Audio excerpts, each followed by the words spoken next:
Hello, everyone, and welcome back to Out of the Box with Christine. I am your host, Christine Blosdale, and I am super excited that you joined us today because I have a very special guest that I've been looking forward to bringing on to the show for all of you to hear and on YouTube for you to see as well. My guest today is Dr. Lise Deguire, and she is a clinical psychologist who, at the age of 4, suffered third-degree burns on 65% of her body as the result of both maternal and corporate negligence. She is the author of her memoir, Flashback Girl, Lessons on Resilience from a Burn Survivor.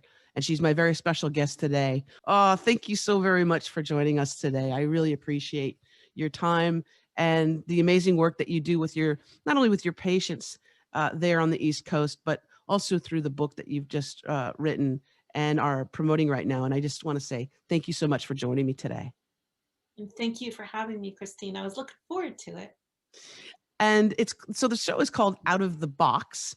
And a lot of what we talk about are ways to deal with life's ups and downs in a different way and in a conscious way. And I wondered if you could just let our listeners know a little bit about your story and also how you became a psychologist, because I know that the requirements for becoming a psychologist especially in the United States are quite high. But what motivated you from the trauma that you had faced? And just give our listeners and our viewers a little bit of a background on what happened to you and the work that you're doing right now, how that led to the work that you're doing right now. Okay, great.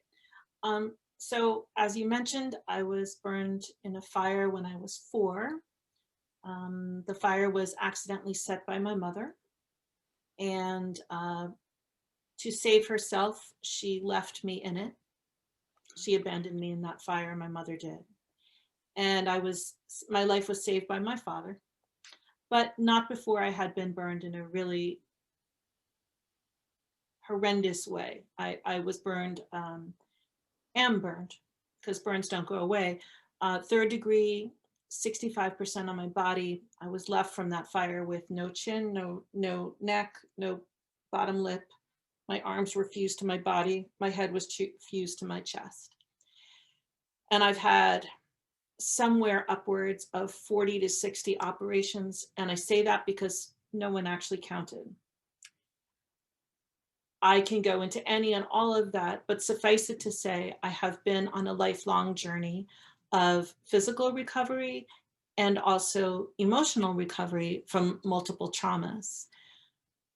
I became a psychologist in part to understand how it is that I survived and actually have done so well.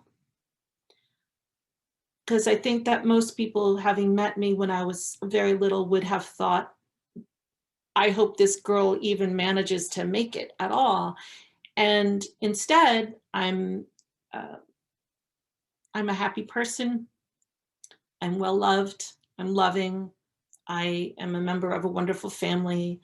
I have a great career. I'm a sturdy soul. And I wanted to understand that, how some people get to be sturdy souls and some people fall through the cracks. And there's even a little bit more to that story, but I'll wait until we've talked a little bit more before I go on about that. Well, as you were talking, because I'm an intuitive and I'm an empath as well, and I felt so much when you were just mentioning, in addition to the physical pain that you suffered, and at such a young age, but also the abandonment, there was a double whammy, wasn't it? With the abandonment of your mom at that time when you really needed her. Yes, she left me in the fire to save herself.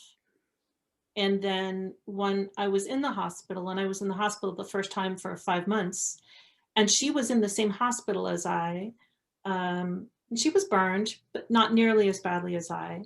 And she refused to come visit me for weeks. And during that time, I you know, I almost died twice during that time, and she did not come. And that has been a part of my journey, is understanding my mother. And it was confusing to me because the stories that my mother thought were true about herself and that she shared with me were not really that true. And it's been a lifelong journey for me to understand who she was, who my family was, who I am, goodness knows, as opposed to what I had been told. Am I making sense? Completely. Okay. Yes. Well, and at such a young age too, you have to navigate those emotions, and you're dealing with the physical and psychological trauma of being so much of your body being burned during this tragic event, and then dealing with the idea that your mother is not wanting to see you. And as a I would imagine as a 4-year-old too, you're seeking that maternal or paternal, that parental love and reassurance that everything's going to be okay. We love you. Mhm. And that's something that is so heartbreaking to me, is that wasn't something that was given to you at that time. Um, and that's why when I asked you too what your superpower was um, before we did the interview, the the word, and I want to, I can see you with like a super cape, like with a big R, resilience. Resilience. What is it about you that you've discovered, and other people through your practice, and maybe through life, that explains or expresses that inner resilience within someone, how they can not only survive, but thrive in life after experiencing something such as yourself? So I've done a bit of studying about resilience over time. I present on this too. And there's a lot of different factors that seem to help people be resilient or hurt them in that. And first of all, we should say, like, resilience is not that uncommon. At least half of people are resilient. I read somewhere last night, a leading researcher is now saying up to 2/3 of people are capable of great resiliency. So it's not that uncommon. Maybe some of us haven't been under trial of that yet. Resilience is, it's the capacity to bounce back from adversity. That's how it's defined. And so some of the things that help people be resilient are genetic, and we don't have any control over that. It is what it is. And some of them are economic, because, obviously, if you have resources economically, you can access, well, in our country anyway, better healthcare, better education, you know, helpers. Maybe you live in a safer area, that kind of thing. But there's a lot of resiliency that is about mindset. And that's the thing that I enjoy speaking about the most, is the resilient mindset. And so I have a little mnemonic for that I could share with you if you like. And the mnemonic is goals plus M&M. And so the G in goals stands for gratitude. The O is for optimism. A is for active coping. L is for love. S is for social skills. And M&M is for meaning making. And I can go into any or all of that as you like. But the exciting thing to me about those 6 things is that people can learn those things, and we can help them learn them, and they can get better at it. Like, it's not just like, oh, I'm resilient, and no, I'm not. Like, okay, maybe you're not resilient yet, but we can help you with that. Or also maybe we have moments of resilience, right? We have moments of uh, of being able to overcome traumas, obstacles, if we've suffered, I know of some people who have gone through cancer and cancer treatments, and they're, they're able to inspire others. But then we also have, moments, right? We have moments where we have that strength, and then we have other moments where we might want to just kind of clump, on the floor in a heap, and really express our sorrow, or just be in that space. What is about the importance, Dr. Lise, of allowing ourselves to have those moments, not only of positivity and, and that resilience strength that you're talking about, that inner strength, but also having that ability to have those moments, that grief, to being allowed to be able to grieve. Absolutely. And I'm so glad you said that, because, being the O for optimism that I mentioned, being optimistic doesn't mean being fake or not having feelings. Because, there are days and times that are incredibly bleak. To me, being optimistic is the ability to be in those days and times that are incredibly bleak and still hold out hope that things can get better. Mhm. That's it. So it doesn't mean you're not crying or even despairing at times, but just allowing there to be that thought, like, the world keeps turning, every day is a different day, and just because you feel like you can't possibly go on in this moment doesn't mean that you can't definitely go on in another moment. So just keep going. I like that. I like that. And so much of it too is, well, yes, it's the support that we can have around us, if we have that support, if it's family or friends, or if we have the resources, like you said, medical, psychology, and therapy and things like that. But it's also having that ability to speak to ourselves, those stories that we tell ourselves, as you know, as a psychologist, those stories have great power. And Yes. I'm always inspired by the idea of the placebo effect, and how incredibly powerful our mind is, and what we think. That, and when I'm referring to the placebo effect, as like, if there's someone with a white coat and a stethoscope and a certificate on the wall saying that they're a medical doctor, and they give you a pill. Here, I have a vitamin right here. If they give you a pill and they say, okay, Christine, I know you have high blood pressure, but this pill is the latest, greatest thing. It is amazing. And once you take it, your blood pressure is going to be normalized exactly where it needs to be. Not too high, not too low, but it's an amazing, amazing invention, patented prescription.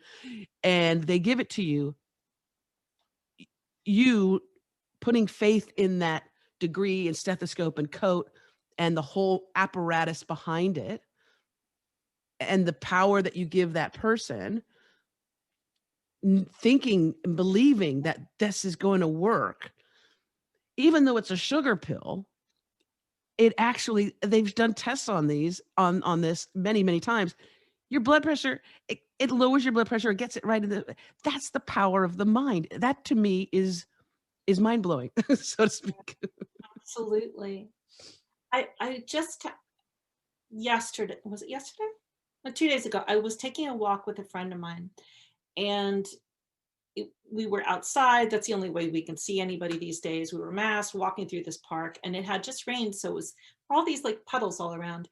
And at one point, we had to walk on a curb, a little elevated curb, and it was only like this wide, sort of like a balance beam feel to it, although it was, just this far off the ground. And I started to walk on this, and I am not athletic in any way. I'm like really, really not. And I started to walk on this, and I'm like, I'm gonna fall, I'm gonna fall. And then I caught myself, and I said, I can walk on this curb. I can do this just fine. And immediately I could do it. Like, I straightened up, had my balance, I made it just fine. And whereas before I was like, teeter tottering. And it is very interesting how powerful the messages that our brain is telling us really are. And yeah, I think that it can be applied too to so many things, not only for our own recovery and wellness. I mean, even, broken bones, or um, after divorce, or losing someone that we love, very much. Those messages that we send to our brain, or those beliefs, if we believe also that the world is bad, that if we believe that things bad happen to us, that life is unfair, that is also, and without getting too woo woo or unicorny, um, that there's an energy that goes out, and we look for those signs to reaffirm or confirm our beliefs. Do we not? Do we, like if we think that the world is a bad, evil place, and that's a belief that we hold strongly from childhood, from things that have happened to us, but we believe that, do we not also seek and look for that confirmation in the world? Absolutely. And I think, you brought up earlier that, I was alone in the hospital all this time without my mother, and my father was there sometimes, but often not. And what I learned very early on, and I think this has been a tremendous gift in my life, honestly, what I learned is to connect with other people. I had a doctor, a surgeon, Dr. John Constable, who took tender care of me for many, many years. And I had nurses who took care of me. And there were other kids there, and we played. And I learned how to go outside my family bubble, which was really dysfunctional, turns out, and connect with other people for love and support and companionship.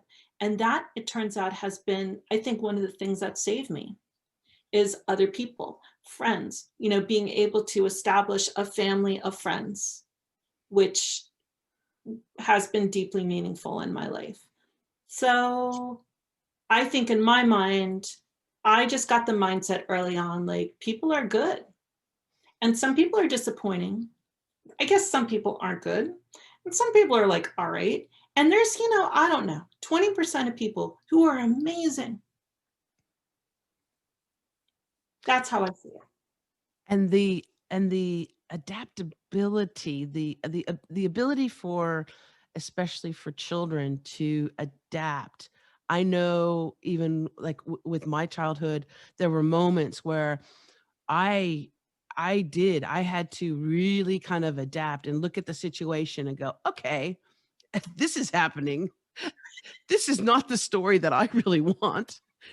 But I hear you. seeking that, what you're missing, seeking what you're lacking, in seeking it in other, for me, it was my grandmother, or like, same thing. When as a child, it was adults. It was, I was quite talkative to people much older than me. So much so that, to the point that, where when it came time for me to go to kindergarten, I was like, what are these? What are these little things called children? Why am I here? Yeah. Exactly. Uh-huh. But it was just because I think, as a child, I enjoyed speaking to adults that had that, um, they had that caring compassion, and they saw a spark, in me. But as children, it really is quite amazing how we're able to adapt. And that's not the word, that's not even the word that I'm looking for. You might know it much better than I, how to express it. But with situations that are quite overwhelming, and maybe as many adults wouldn't be able to handle, but children, so many of us, when we're young, are able to navigate these kind of really crazy situations or overwhelming situations. What is that? What is Mm. that word that I'm looking for? I'm not sure what the word you're looking for. Adaptability, I guess, flexibility maybe. Uh, but in my mind, in my little, sort of cognitive way of looking at things, I would call that one of the tools of active coping. It's the ability to be in a situation, maybe in a terrible, terrible problem, and say, all right, there's a lot of things here that I cannot control. Like I can't control issues with my parents. You couldn't control issues with your father. So what can I control? What can I do to make this situation better? You know, for you, it sounds like you learned how to reach out to other older people who would be wise and helpful and encouraging to you. And I did the same, but also including kids. I was good with the kids too. But you know, yeah, what can you do? Like you can't control this family maybe, but there are other people out there, and some of them might be really awesome. Exactly. Mhm. Exactly. Um, Doctor, I wanted to touch on a subject because obviously we are living in unprecedented times. It seems like this. Well, it's almost close to a year that so many people have been. Well, there've been people who we've lost. There's been a lot of psychological trauma on a lot of people, millions and millions of people, millions and millions of people globally. There is also this feeling that people don't, they, not that we're ever in control, but before COVID, I think people felt a little bit more in control of their lives. And right now, they don't know what's going to happen. We don't know what's going to happen. We don't know what's going to happen in a month or a year or 5 years. And that can do a lot. Psychologically, that can do a lot to people. In your practice, are you finding that people are having to find new ways to cope with this not knowing and adjusting, or is it something that people are trying, for the most part, trying to deal with and hold shit together, so to speak? I mean, you know, as you said so eloquently there, this is a year. I mean, I guess there have been other terrible years, right? You know, the Spanish flu or 1945, and you know, there have been other terrible years, but this year ranks up there. And it certainly is the worst year of my lifetime. And it's the only year that I can recall that every single person is going through a hard time. Like there's nobody who's like, yeah, I'm having a good year. Like nobody. Yeah. I mean, some people are having a much worse time than others. Some people lost a loved one. Some people lost their jobs. Some people, you know, there's been all kinds of racial issues in my country. There's been a lot of really horrible things happening. And some people like me are, you know, I'm just stressed and it's hard, but I can work and I'm safe and healthy. But there's nobody without some level of stress and anxiety going on. With my clients, I just am trying to help people stay as balanced as they can, talking a lot about self care, talking a lot about getting exercise and getting outside and maintaining contacts with people, even if, okay, so you have to talk on the phone, you can't see them, but they're still out there and they still love you. And trying to help people have the mindset of making the best of the time that we have in whatever way that you can. Because it won't last forever. This will end. It will get better. We have to get through it though. We have to stay alive while we do it. Yeah. And I think also, again, as well as with anything that we go through in life that is stressful, uh, creates anxiety or depression, we can learn so much about ourselves as we're going through it. And Yes. it's having that ability, though, not to be completely overwhelmed, and those beliefs that we have about who we are as a culture, as well, who we are as a society. But I think that right now people are really being tested. And in addition to in addition to that whole stress, of our health, of our loved ones' health, of finances, and jobs, and the economy in general, and political. I mean, goodness, we've had a kind of a little crazy political situation there in the United States as well. Um, what I've noticed too is that with young people, um, and maybe you have some, I don't know if you have younger clients, but with teenagers and preteens, they're dealing with a great amount of depression, anxiety, um, thoughts of harm. Mm. And I know that the amount of young people that are on medication right now or seeking psychological treatment and counseling is extremely high. Can you talk about that? Do you have many, younger patients that you consult with, that you talk to? Yeah, I mostly work with people 18 and up. That's where I work in my practice. I also have some two young daughters myself who, well, I guess they're not that young. They're in their early 20s. And yeah, I think it's super hard on the younger folks these days because they don't have they're not seeing their friends. Their school is not the same. People are okay, they're attending college, but they're doing it from a room. They're not even able to go out and have classes outside. So it is a very stressful and difficult time. Again, the optimism in me, the optimist in me, just keeps saying, like, yes, it's a terrible time. There are vaccines coming. We're going to get them. And this will end. We have to get through this time. It's not fun, but we've gotten through other bad times. Human beings have.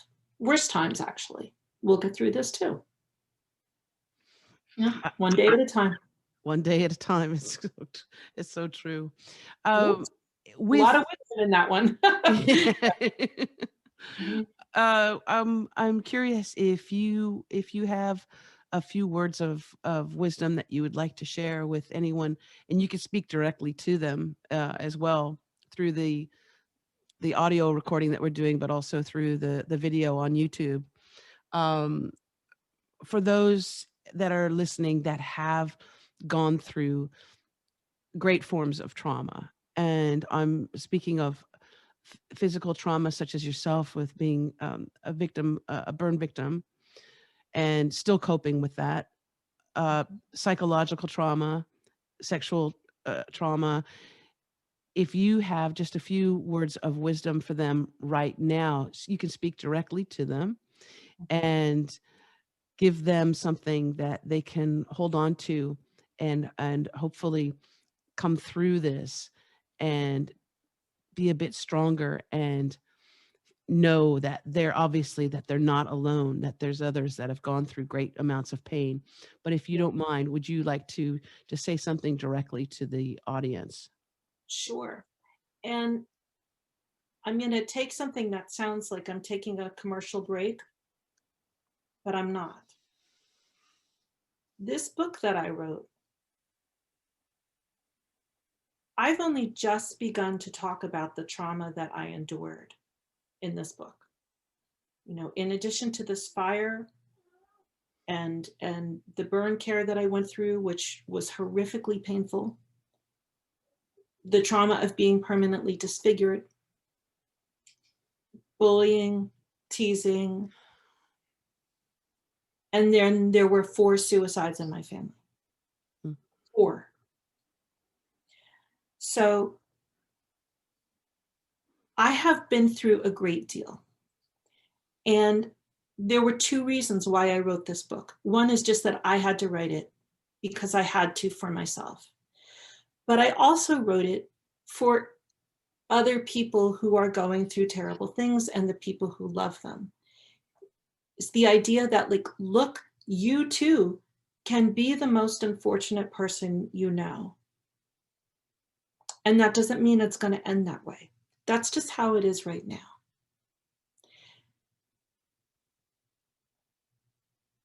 The world keeps turning. You keep putting one foot in front of another. Get yourself some help. Seriously, get yourself some help. I did. It helps. And you can build yourself a much better life. It won't happen like that. It won't happen next month. It might not happen next year. It might not even happen in this decade. But that doesn't mean it can't happen. And that is entirely what this book is about and why I wrote it. And the book, the name of the book is, for our listeners, I want you to know, it's called Flashback Girl: Lessons on Resilience from a Burn Survivor by Dr. Lise Deguire. And I will make sure that we have in the show notes links to that book, and also a link to Dr. Deguire's website as well. It's lisedeguire.com. That's lisedeguire.com, but we'll have links to that in the show notes so that you can check out her work and get the book. And if it's not for you, then perhaps it's for someone else who is struggling right now, who needs to hear this. And I believe too that people who are watching this on YouTube or listening to the show right now, there's a reason why they stumbled across it. There's a reason why they're hearing your story, Dr. Deguire. And that's not by mistake. That's because they needed to hear it. So I'm hoping that if they feel inspired and connected all with what you're saying and what we've been talking about, that they reach out to you, or they reach out and get that book so that they can help themselves or someone that they really care for. Because that's a beautiful place that you wrote that book, not only for yourself and your own healing, but for others. That just makes my heart explode with joy and happiness. So thank you so very much for that, for putting that book out into the world, for our wonderful listeners too, so they can get on the road to healing, but also help others as well that are suffering right now. Yeah, I think I just wanted to say that I think that there are not enough authentic stories of struggling and healing, because I think most of us are afraid to share them. I mean, I was a little bit afraid. There are things that I wrote about in this book that I'm like, some people might be mad at me for telling this story honestly. So I think a lot of us hold back. We're afraid to be honest. We're in the social media world where everything's perfect and all that. And so ironically, even though I actually think that most people are suffering to some universal degree, like more or less, but most people aren't really talking about it in a way that people can learn from. And then what that creates is more and more of a sense of isolation about our own suffering. Like, oh, it's just me. Oh my God. But it isn't just you. Like, really, like life is hard, actually. It really is. So I think that's another reason why I wanted to put it out there. Some people are like, you're going to say all this? I'm like, darn straight I am. You betcha. I love you said darn straight, because that's something my grandmother used to say.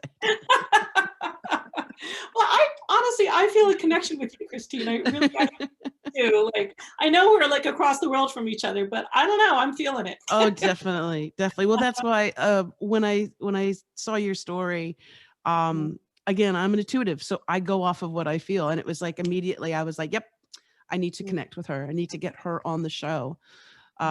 And that's, we're all doing, we can all do something too. We can all do whatever it is. If you have a podcast show, or if you have the ability to write a book, if you have the ability to help others, there's always something that you can do. And our stories, even though it's, it can bring up memories sometimes, or it can seem overwhelming just even talking about it. Not only is it good for our own healing, but as you said, there are others who think that they're all alone, and there are others that think, nobody else feels this way, right? Nobody else is experiencing this.